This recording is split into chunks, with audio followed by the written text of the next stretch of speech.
Good morning, everyone, and welcome to Conquer the Clutter for February the 7th. Today, we're going to talk about burnout and how we get there and the stages of alert for us to be very aware of so that we know that we're headed on a path we really don't want to be headed on. So in the research, I didn't want to just go by my perception of burnout and what clients have told me with respect to my practice. So I did a little bit of research and I found an interesting metaphor for burnout. And we're going to sift the material we're going to talk about today through that metaphor. All right.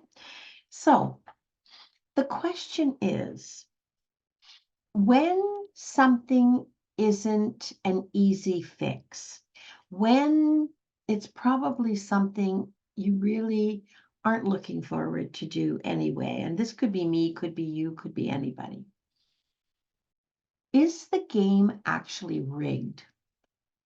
In our mind, is the game against us actually rigged?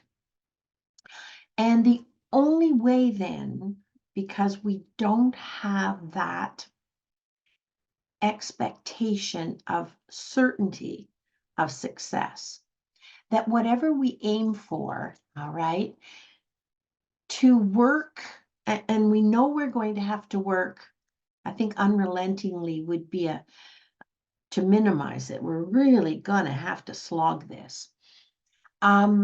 So to work unrelentingly, are we actually setting ourselves up for burnout? All right. And I'm going to introduce you, if you don't already know, to a scenario. It's an actual scenario called Kobashi Maru.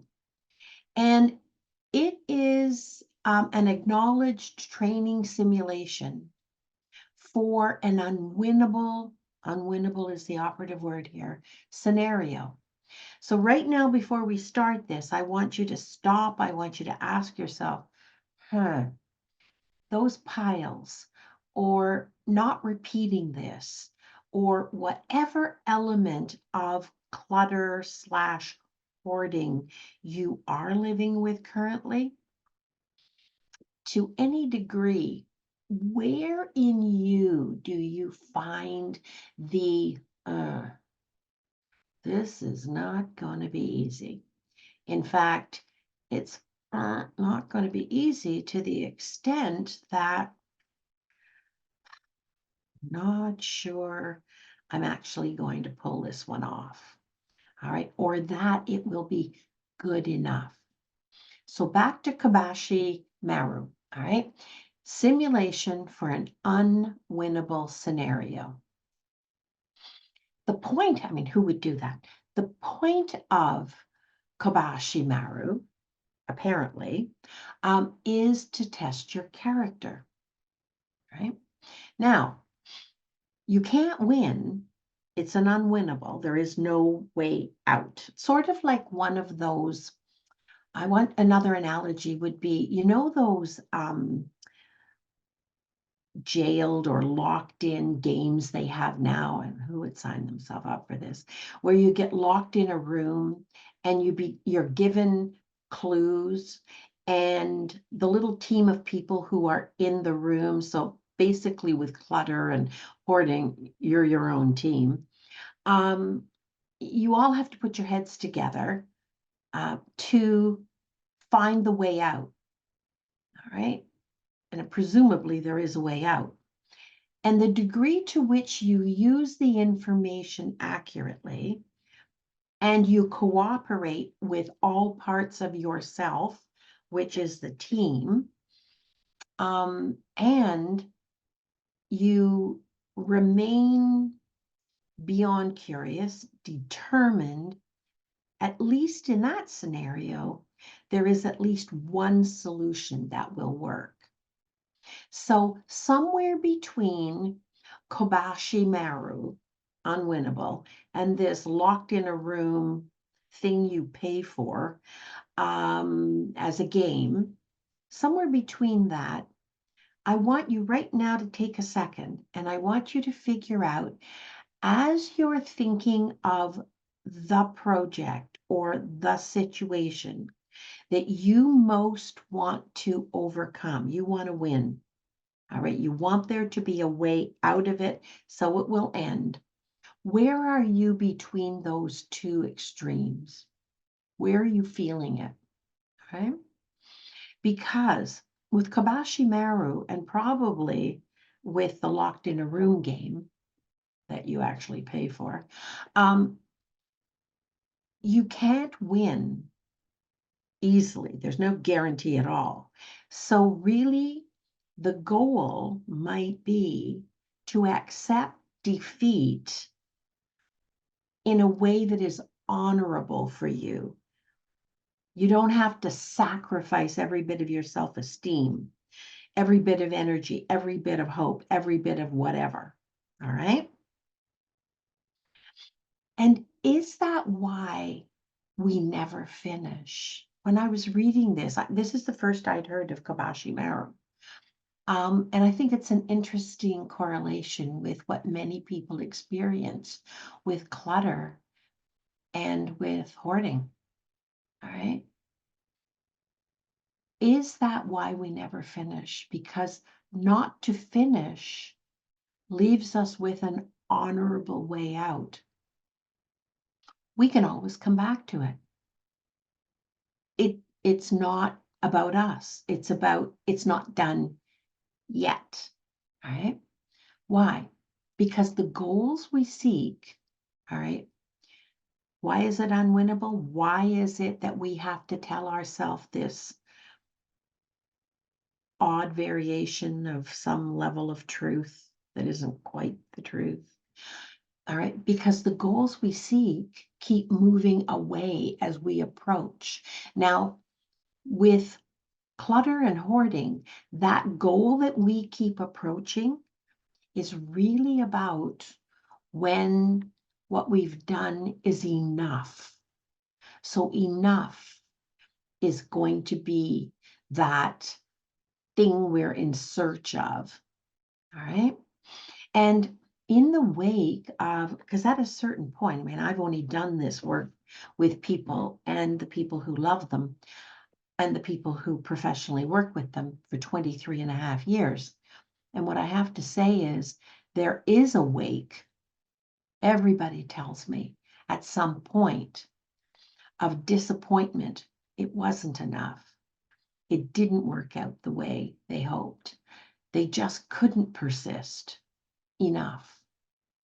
Exhaustion, if not physical exhaustion, certainly mental and emotional exhaustion. And boy, this is a biggie. I don't think in 23 and a half years, I haven't met someone who somewhere along that line was frustrated. All right. So that's a given. All right. In the wake of those, disappointment, exhaustion, frustration, we experience when we're trying to succeed, the first priority. Write this one down.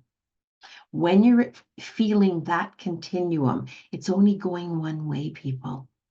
All right, don't go with it. And that doesn't mean give up easily. That means really tune into yourself so you don't set yourself up for the unwinnable outcome. It is winnable in the case of clutter and hoarding. It is. So don't sign yourself up to mentally go down the drain, all right, or physically go down the drain so that you're empty. The first priority when you start to feel that is to persist a little. See if you can get over the hump. And if you don't, stop. Stop the endless expenditure of energy, because it's like running in place. When you get caught up in this, what would it be? It's like a loop, all right? It's like running in place physically, mentally, emotionally, and spiritually. And spiritually, I'm not talking religion. I'm talking the energy that drives you, your spirit. That thing that gives us the will to live. And regroup, good self-care. We're not talking holidays. We're talking good self-care, enough sleep, a proper, effective, energizing diet, hydration, a little bit of a break, refocus, check the plan that the plan doesn't have an unwinnable aspect to it. You haven't overestimated how much you actually physically, mentally, and emotionally can do. All right. And you haven't overdone in a marathon so that you're in a slump. Those are the things to check for. Regain focus. You went into this with a focus. You went into this with a picture in your mind of what it would look like, what it would feel like. Refocus. What does the goal actually look like? And figure out exactly how you're going to know when the end point arrives. You're going to recognize it. You're not going to keep going and going and going. That's what happens when you do these marathons. They are ill-advised. Slow and steady wins the race. Slow, steady, regular, and habituated. So be sure not to accept anything. If something isn't working, don't make it about you. Go back to the plan. Okay? Accept anything that is not working for you. Don't do that. And enough could be part of that. All right? When is enough enough? When is enough worth persisting with? How do you know that about yourself? So if it isn't working after a fair and honest try, well enough, stop and regroup, re-energize. Listen to my voice. At all costs, stop with the self-criticism. Stop with the undermining your sense of worth and competence. Right? You could have problems a whole lot worse than clutter and hoarding. And you could be causing problems for others a whole lot worse than clutter and hoarding, which is not to say you should be living with it. It does cost you. Don't question yourself. Look at your plan. Always check the plan first. 90% of the time, the plan is faulty. You are either, you don't have the right strategies and tools for what you're doing, or preparedness. All right. You're not ready for that fight. You're ready for a fight with clutter, but not that fight. All right. And maybe you're going about it the wrong way. Here's a little hint. Whenever you're trying, this got nothing to do with Kobashi Maru. Whenever you're trying to resolve a buildup somewhere, don't start with the buildup. Start with the storage area where you're going to want to house it, because you can't resolve the buildup if you don't have a place to put it, or you don't have the garbage bags to throw garbage out, or you don't have the recycling bags to recycle the recycling out, or you don't have a bag for those things you're going to think, what was I thinking? Or it doesn't fit me anymore. It was a gift. I never liked it. I've been keeping it just to kind of avoid a conflict. All right, whatever that is, start with that, because that will help you to resolve it and then start. Okay. Check out, are you using the right tools and the right strategies? And if all else fails, go back to some of the podcasts that are on video on the library and check out what some of the advice and the strategies are, or get informed help. Get a few support sessions, a few coaching sessions specific to the problem you're having. Doesn't have to be a life's work. It can be project by project by project, a few sessions just to kind of rewire yourself and rejig the plan in a way that might work better. And please, at all costs, save yourself from burnout.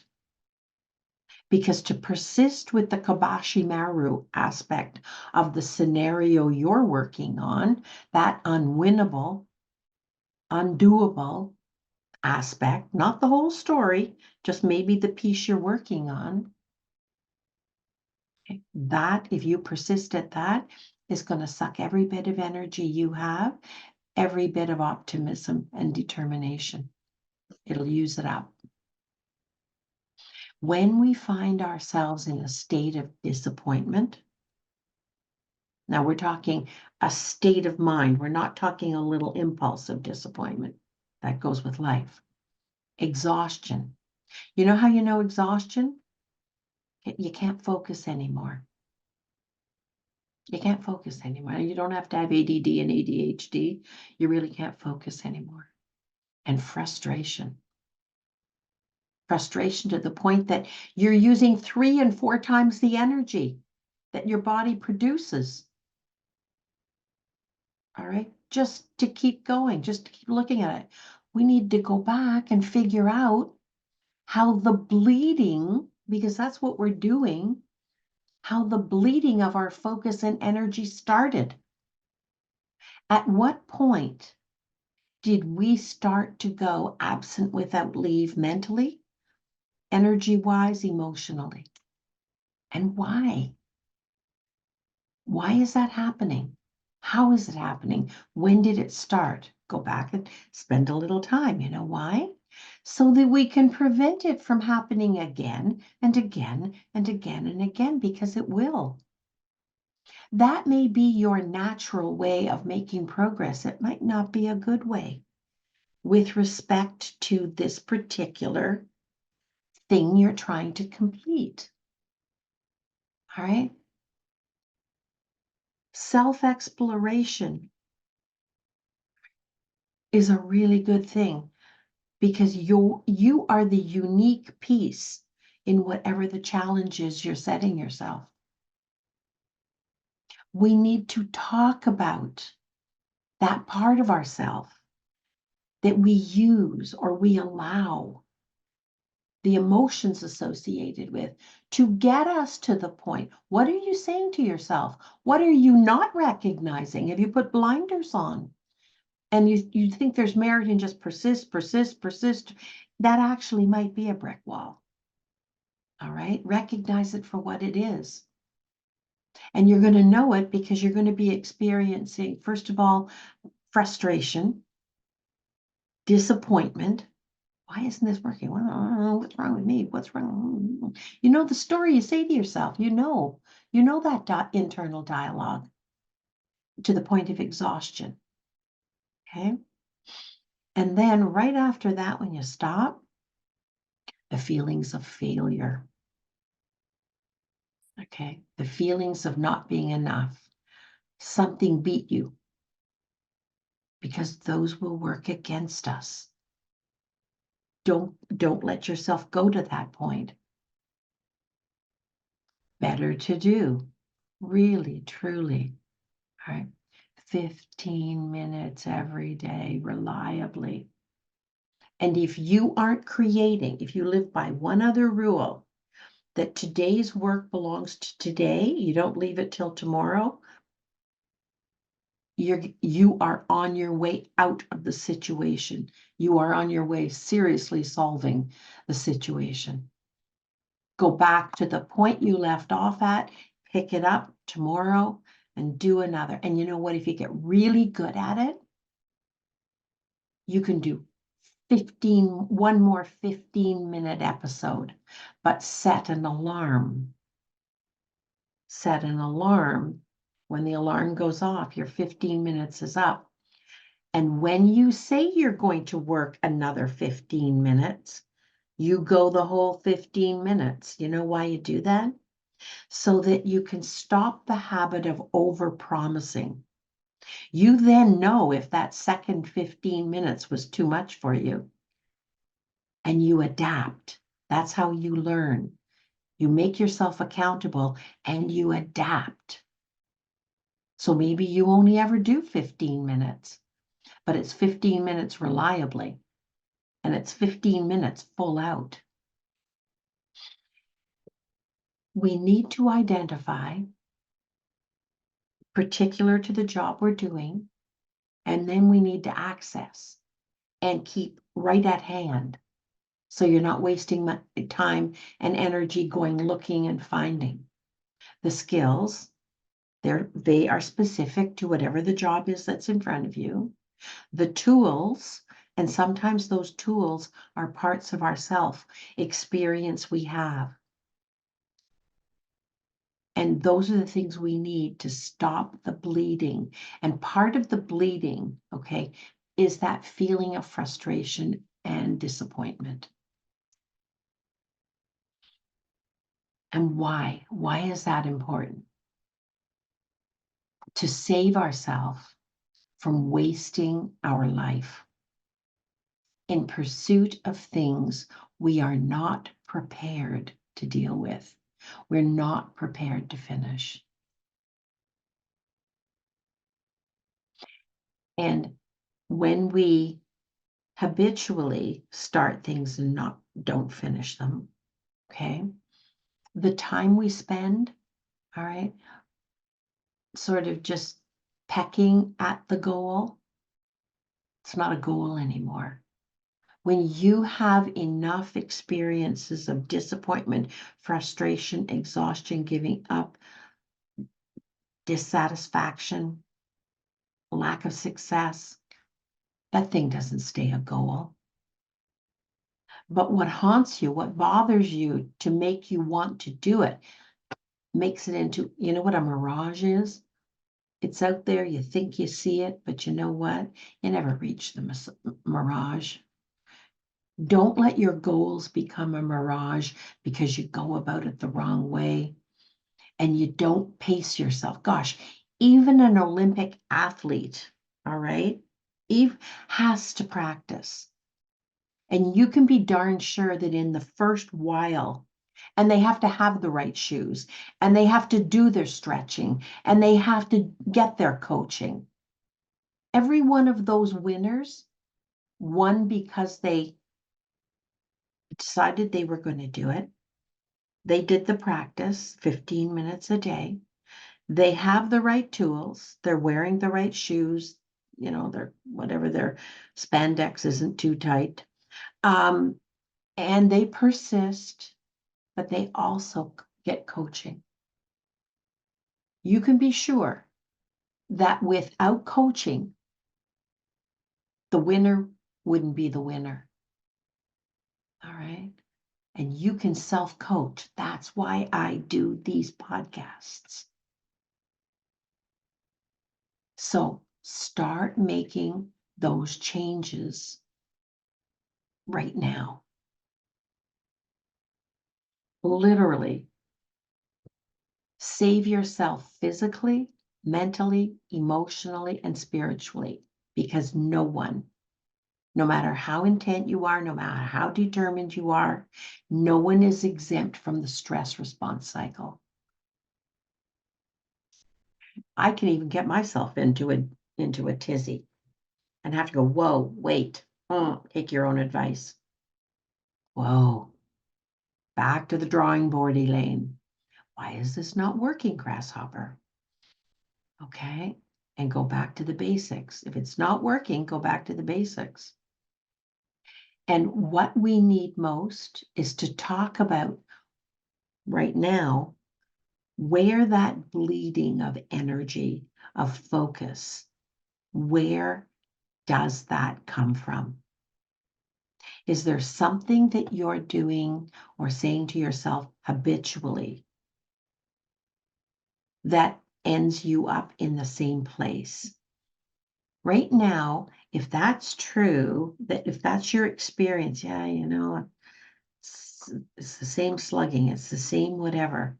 Can I get a thumbs up or a hands up just so I get an idea of how many be? Yeah, okay. Got a lot of thumbs there, people. All right. Okay. Now, How do you stop accepting the repeat of that? Right now, stop and think. If thumbs went up, and I had like, how many people are here? I have 45 people here right now, and probably 43 thumbs went up. All right. If that's true, let's stop it today. But what do we replace it with? Because coming to a dead stop isn't going to get you any further. If I get a promise from people that the next time you find yourself in that slogging and a little push to get over the hump doesn't work, and you're at it and you're at it and you're at it, and then you stop and you really go, you know what? I feel like I've just been beaten up. I'm so, will this never end? One of two things is true. Either you're not that good at figuring out when enough is good enough, a little bit of a perfectionist maybe. That's one possibility. Or the other is you don't really have a plan that incorporates who you are, what you know how to do, and what you're ready for. So stop and look at the plan. And if all you can do today is a piece of that plan, so whatever you had set in mind, there's nothing against making 2 or 3 work periods, all right, that are short, brief, and effective. Try that. They have to be reasonable, all right? And getting stuck is preventable. It's not unpreventable. And it's not reasonable, all right? It's right there. The right plan for what it faces you today. And maybe everybody could actually write down one thing today that they would like to accomplish. Write it down now. One thing today that you would like to accomplish. Now, beside it, put, how long do you think that's going to take? And if anybody put down 2 hours, think again. Okay, think again. Chances are, highest probability is it's going to be longer than that. Because one of the ways we set ourselves up is we don't gauge the actual time, effort, energy, and focus that's necessary. We set ourselves up. We create our own Kobashi Maru. Don't do that. Now, do me a favor. On that task, highest probability, and I'd love to be wrong, by the way, highest probability it's going to take you at least twice as long as you think it is. So write that down. All right, write that down. Now, how many sessions does that actually take? 2, 4? Then that's what it takes. And if you tell yourself the truth and you leave a little steam in the tank for joy, fun, and play today, which is a wonderful energizer, if you break that down into 4 chunks and you work those chunks, you'll get it done. Because it is preventable. It is. Okay, so make your mind up right now that you are going to find that place in yourself where You don't put on the right prescription glasses. All right. You don't judge the time according to your experience, not your desire. If you know, I mean, the nodding I got when I said, and then double it because has that ever happened to you? I think I had 50 nods with 48 people. Okay, so that's how common that is. All right, now, if you know that, stop it. Ask yourself, how long is that going to take? How much energy? And then at least double it. And then figure out where in the next few days you can haul aside that much energy and do it and then celebrate. Now, the thing I want you though, because there's that, I don't know what it is in us that just wants it to be the other way. All right. So when you start, budding about, well, I stop, just stop that one right now. That's where it's starting. And some of it, I don't know, could it be a little bit of ego that you want to prove something to yourself? You've got nothing to prove to yourself. You've got nothing to prove to yourself. It is a job that needs to be done. It is a job you want to get done. Now, if you're going to do it yourself, you have to break it down into doable chunks. Otherwise, it wins. It becomes your Kabashi Maru. But only because you made it that way by not fixing the lenses you're looking at it from. Now, the next thing you ask yourself is, do I want to succeed or do I want to fail? It's an honest question. So if what I've done before and what that stubborn part of myself that wants to do it that way again, okay, if I listen to, I call it frick and frack, okay? And frick is the rule follower. You can always count on frick, a little uptight, okay? And frack is the troublemaker. He's the guy who wants to be, oh, yeah, I know I got to do that, but you know what? We can do that tomorrow. We can get somebody else. Okay, and so there's this struggle between frick and frack. All right, you can call them whatever you want, but it's both sides of yourself. You're more likely to have success if you challenge frack. Okay, you need frack's energy. That's part of you. But if it hasn't worked well before, a few times, I'd be listening to Frick more. I'd be negotiating with Frick not to be so uptight about the rules, okay? And make it workable for yourself. Otherwise, frack, you're going to be frustrated and you're going to have those experiences of frustration and disappointment. All right? Did I mention frustration? Okay. And when it goes on, as long as that enough point you reach, okay, enough. I've done enough. It wasn't what? That enough that you're searching for to have accomplished enough. When it goes on that far, that not being successful at reaching that point, we get desperate. And in our desperation, we sometimes turn on ourselves and we sometimes turn on others. All right. And our goal that was potentially attainable, it is attainable, it actually is,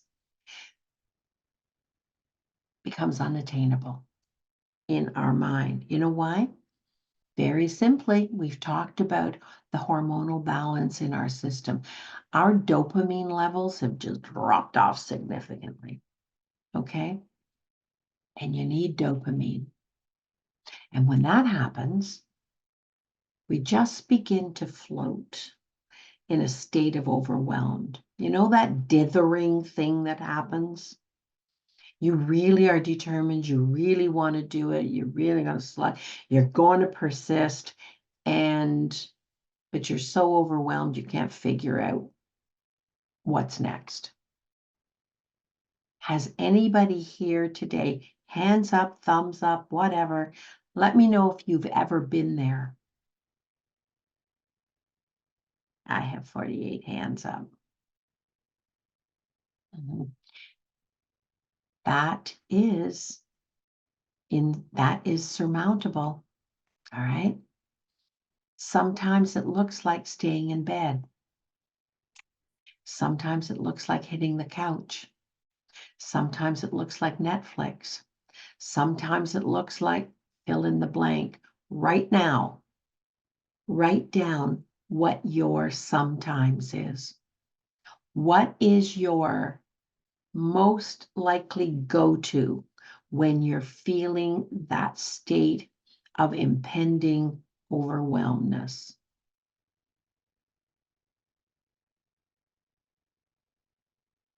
And don't let it get to a very common scenario option.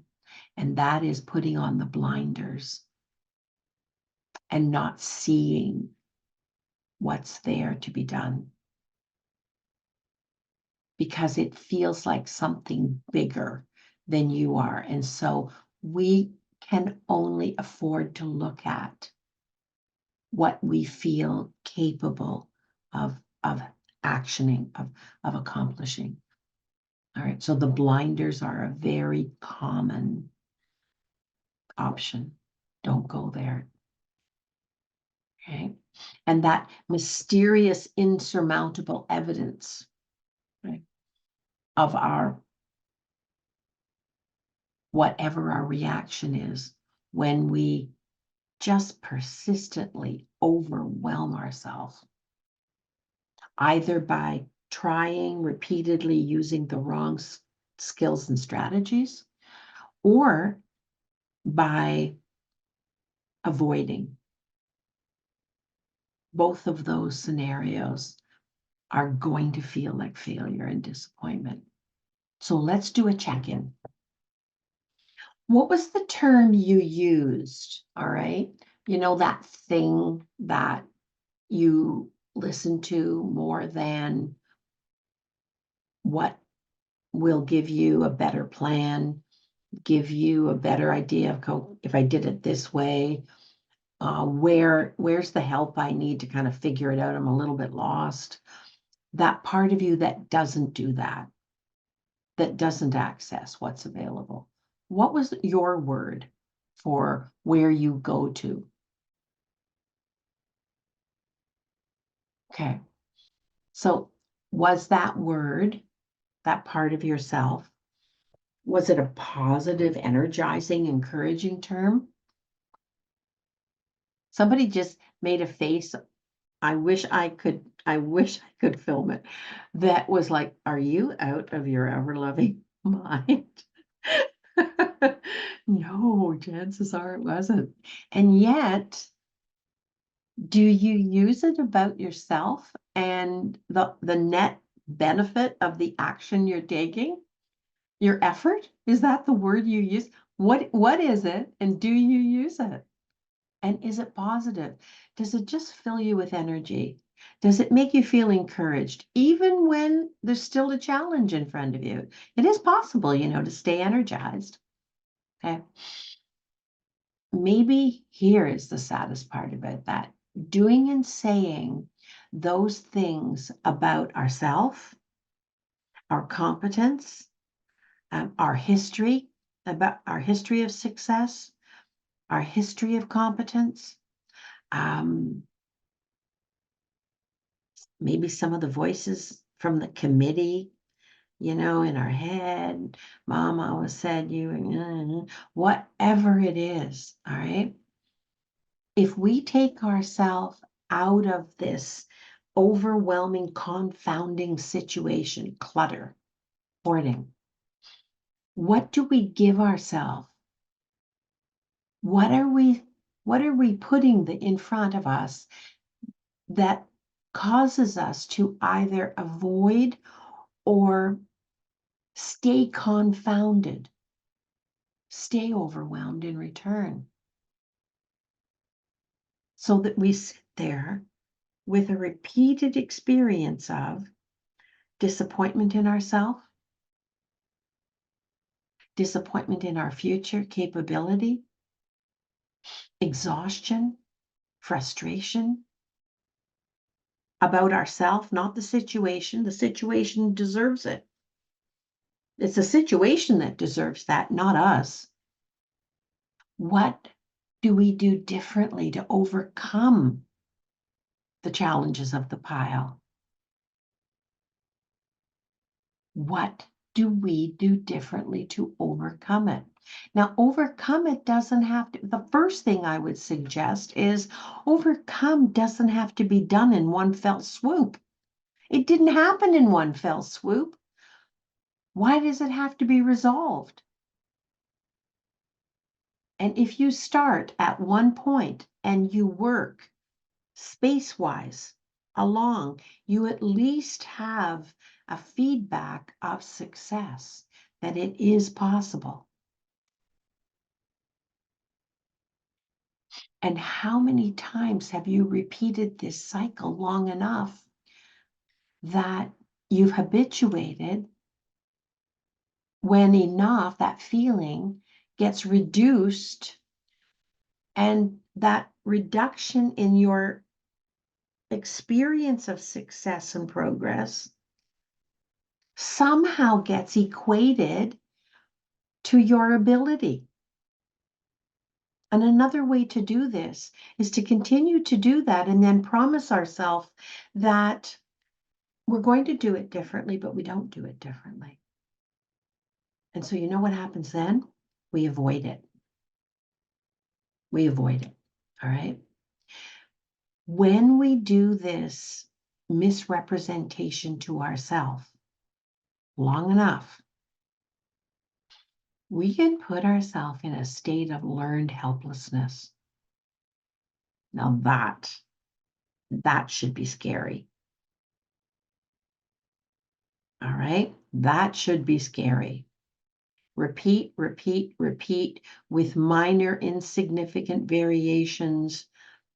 So we end up habituating that behavior, and we develop a state of mind of learned helplessness.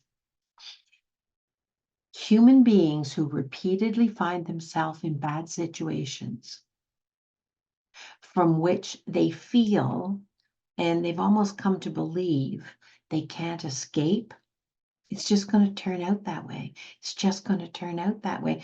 Well, using the same plan and the wrong skills and strategies and the wrong pacing, of course it's going to end up. You already know that from the past. All right, you know it already. May not even try to escape when given the opportunity.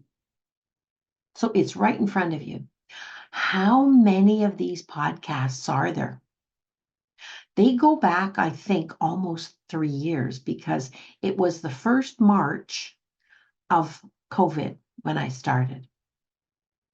And they've pretty regularly been, 4 years, thanks. Okay, I'm 4 years older. You see, I only wanted it to be 3. Somebody put their fingers up. So you can't think of another way? Get on hoarding.ca, look at the library that's there, pick the most likely video, sit down and re-energize, refocus, reboot. That's why I'm doing this. Not everybody can afford therapy. Not everybody can afford one-on-one coaching. All right, I understand that. And the Canadian way is, as best possible, leave no one behind. That's why they're all there. And Braden is doing his level best to get the ones that couldn't come over in a lump, because Buzzsprout only allows a certain number of hours per month. And you can't buy a bigger membership. I tried to bribe them. They said no. So they will all be there, but there will be something that will help you reset for sure. All right. Don't accept learned helplessness. When you live, I invite you to live by the rule of 3. The first time something that you don't like, don't want happens, it's an accident. The second time it happens, it or something similar, that feeling happens, it's a coincidence. The third time it happens, it's a pattern. Now we deal with it. Why? Because life is too short and you are worth more. Your efforts are worth more. So if you're stuck, do not allow it to continue until you're in a state of learned helplessness. Okay? Because after learned helplessness, there are 2 more things that happen. Chronic overwhelmed also affects us physically, and ultimately despair. And it can become an involuntary response. It can happen so fast, it's upon a person. Don't ever let it get that way. Your central nervous system will have learned that when it feels, your central nervous system feels overwhelmed, you don't even have to really be aware of this, all right? It feels like there's nothing you can do to make a difference. And by that time, that has become an involuntary response. It's upon you before you're even aware of it. Now you're not dealing with the piles. Now you're digging yourself out of the hole you've dug for yourself by repeat, repeat, repeat. If it ain't working, don't work it. All right. Look at the plan. Look at your readiness. Rethink the pace. If you have to walk slower, you're still moving forward. You don't have to be at a run. It doesn't have to be all out. You're still moving forward and you'll get there. Take you a little longer, but you know what? You're alive and breathing. You might as well be making progress. All right? And also be saying encouraging, kind, compassionate things to yourself, even when you're bumping your head on a problem. Why? Because you're still upright and you're still in the game. And you deserve their respect. You deserve to approve of yourself. You don't have to be a success. Your performance does not have to be exemplary to be worthy of dignity, respect, and compassion. And even if you make a huge mistake, so long as you didn't do it deliberately to hurt yourself or someone else, get back up. All right. What have we learned from this, grasshopper? Never to repeat it again. All right. Okay. So one route only for self-preservation, and that is to continue avoiding overwhelmed and burnout. If you've ever experienced it, back away from it at the very first element that you're aware of, because the overwhelmed burnout scenario is rigged. All right. And if you stop, engage in a reasonable degree of good self-care, you re-energize yourself, you relook at the plan, you relook at the strategies and skills that you're using, you ask for help when you need it, you'll be surprised at how quickly you start to recover that sense of capacity, that sense of, you know what, I'm not sure exactly how, but I know I'm going to do this. That sense that I had at the bottom of that 500-meter climb straight up on weeds and branches. All right. And we will be talking a little bit more about because I figured we'd run out of time today. We'll be talking a little bit more about how to assess yourself, what you use to motivate, pace, and limit yourself from over application. All right. So let's end on this. Whatever you said to yourself in that scenario of it's not working, it's repeatedly not working, is this something that you would say to a good friend? Like, did you call yourself a name? Did you criticize yourself? Did you remind yourself of past disappointments and failures? Is this something you'd say to a good friend, especially one who's struggling to accomplish something that's difficult? Think of a friend, a really dear friend, preferably one that's fallible, all right? Be your own good friend. Self-talk can become automatic. You know, that, oh, stupid, whatever it is, can become automatic to the point that it's almost invisible. Now, pick a name, any name at all that's not your own. Now, say those things to that name and imagine that name as a real person. It's obviously somebody you don't know very well, but that person. How do you feel saying those things to that person? You're really stupid, you know, like, you think you'd know by now. Your mom always said you weren't going to amount to anything. Gosh, how many times did you have to repeat that? Whatever you're saying to yourself. Now, how did you feel saying that to them? Now, how do you think the other person would feel receiving that message about themselves? Even if you don't know them and you don't like them particularly well.